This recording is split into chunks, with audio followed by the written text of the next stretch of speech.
Hai teman-teman, saya apoteker David Krisanto Yohanes. Pada hari ini, saya akan menjelaskan sedikit tentang bagaimana sih tips ya teman-teman untuk dapat menjalani atau mempersiapkan UKAI dengan baik. Baik, UKAI adalah ujian kompetensi apoteker yang akan diselenggarakan setiap tahunnya barangkali 2 kali ya dalam 1 tahun. Jadi ada periode yang kalau nggak salah sekitar bulan Juli ya, dan satu lagi ada di bulan Februari untuk UKAI-nya sendiri. Oke. Nah, di sini emang perlu sekali persiapan yang cukup matang untuk menjalani UKAI karena cukup banyak materi yang harus kita kuasai agar dapat menjawab soal-soal UKAI dengan baik. Nah, tips yang pertama yang bisa saya berikan adalah teman-teman coba mulai ketahui dulu kira-kira UKAI itu seperti apa. Oke, jadi UKAI itu akan ada seperti computer based test atau yang kita kenal dengan CBT, teman-teman ya. Kita akan mengerjakan UKAI itu melalui suatu aplikasi di komputer kita, mungkin website ya barangkali teman-teman ya.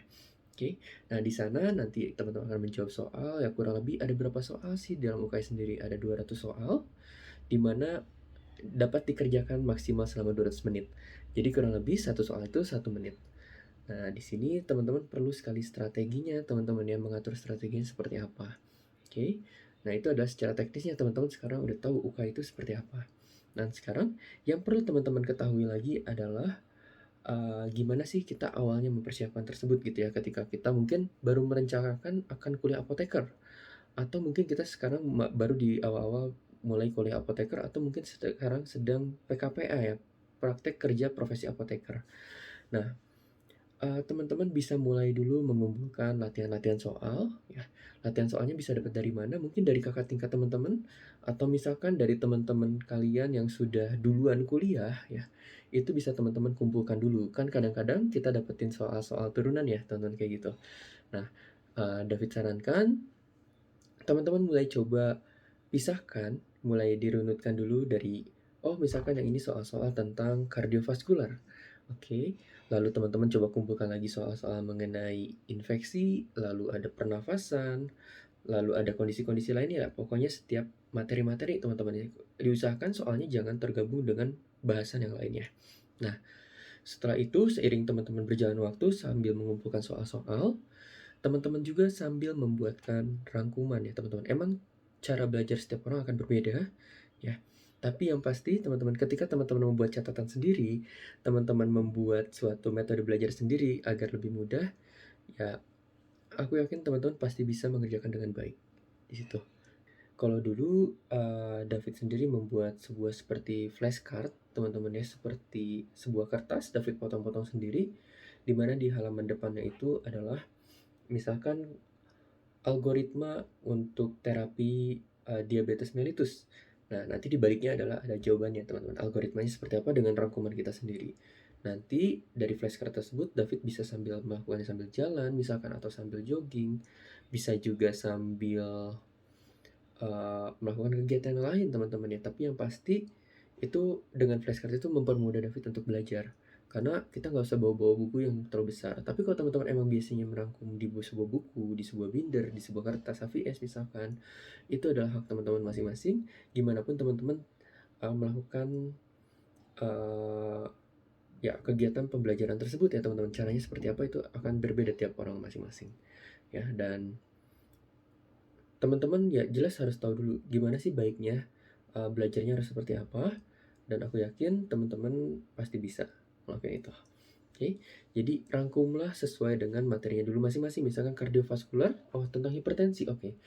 Teman-teman buat rangkuman tentang hipertensi ya, lalu setelah tentang hipertensi, lalu kita lanjutkan ke rangkuman ya misalkan tentang penyakit jantung koroner atau dislipidemia dulu barangkali teman-teman ya. Jadi pokoknya berhubungan dengan kardiovaskular, lalu kita lanjutkan ke yang lainnya.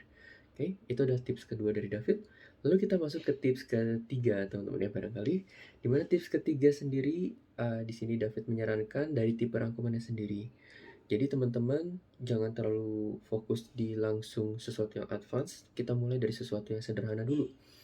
Misalnya kita mulai dari fisiologi dari suatu penyakit tersebut, fisiologi dari kondisi tubuh yang normal, ya lalu kita lanjutkan patofisiologi, Lalu kita lanjutkan belajar lagi ke farmakoterapinya. Jadi kita rangkum mulai dari dasarnya, teman-teman. Itu untuk mempermudah teman-teman memahami farmakoterapinya seperti apa. Kalau misalkan tentang klinis ya. Oke. Lalu kita lanjutkan lagi, teman-teman ya.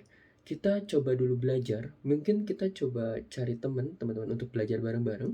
Misalkan kita belajar tentang hipertensi, kita belajar tentang hipertensi dulu, baru hasil dari rangkuman soal tersebut kita coba compile dengan yang teman-teman udah buat juga, barangkali seperti itu ya, kita kerja sama teman-teman, lalu kita kerjakan bareng-bareng teman-teman ya. Jadi setelah belajar, kita diskusi bareng-bareng tentang hipertensi, lalu kita langsung latihan soal di situ. Ada yang kita nggak ketahui, kita lewat aja teman-teman. Jangan kita fokus di hal yang nggak bisa kita kerjain. Oke? Karena itu akan makan waktu teman-teman ya. Sedangkan waktu teman-teman sangat terbatas, capek praktek kerja, teman-teman nanti ada sidang dan lain-lain. Itu sangat mempengaruhi kinerja teman-teman. Nanti teman-teman malah jadi terlalu lelah dan teman-teman nggak fokus untuk belajarnya. Oke. Nah, jadi sekali lagi teman-teman belajar dulu ya. Teman-teman belajar dulu, baru kerjakan latihan soalnya sesuai dengan bahasan yang sedang teman-teman pelajari saat itu. Oke. Itu adalah tips yang kedua, tips yang selanjutnya teman-teman ya.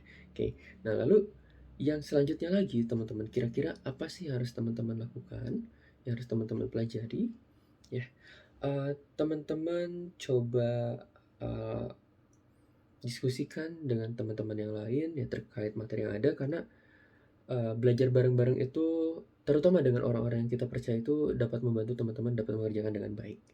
Ya, salah satu tujuannya ya teman-teman bisa lebih pede, lebih fokus gitu dalam belajar gitu ya. Terutama yang satu tujuan gitu ya teman-teman ya. Ya berharapnya teman-teman yang belajar bareng sama teman-teman tuh sama-sama ingin belajar bersama gitu ya teman-teman ya. Jadi bukan cuman kalian aja yang memberikan materinya, memberikan latihan soal buat mereka dan lain-lain. Ya emang betul teman-teman ya. Dimana ketika kita mengajari orang lain, secara otomatis kita sendiri akan mendapatkan ilmunya. Gitu ya teman-teman ya. Kita akan menjadi lebih bisa lagi dengan cara mengajarkan orang lain. Itu cara David belajar seperti itu teman-teman ya. Buat rangkuman sendiri, lalu ajarkan lagi apa yang sudah kita pelajarin ke orang lain.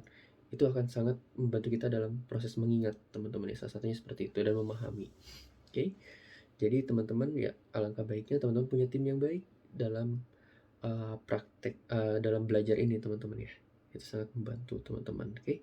Sama selanjutnya lagi teman-teman jangan lupa coba teman-teman banyak minum, teman-teman banyak berdoa juga, teman-teman ya, banyak lagi bertanya sama teman-teman yang lain atau kakak tingkat kira-kira soal-soalnya seperti apa ya teman-teman. Itu bisa sambil berjalan teman-teman ya. Jadi manajemen waktu sangat penting teman-teman dalam kita mempersiapkan UKAI. Terlebih lagi semenjak tahun 2023 barangkali nanti Februari OSCE-nya itu sudah mulai sumastif. Teman-teman nanti aku akan coba kasih lagi beberapa tips terkait OSCE ya barangkali. Jadi sekarang paling itu dulu aja bisa aku sampaikan. Sampai ketemu lagi teman-teman. Bye-bye.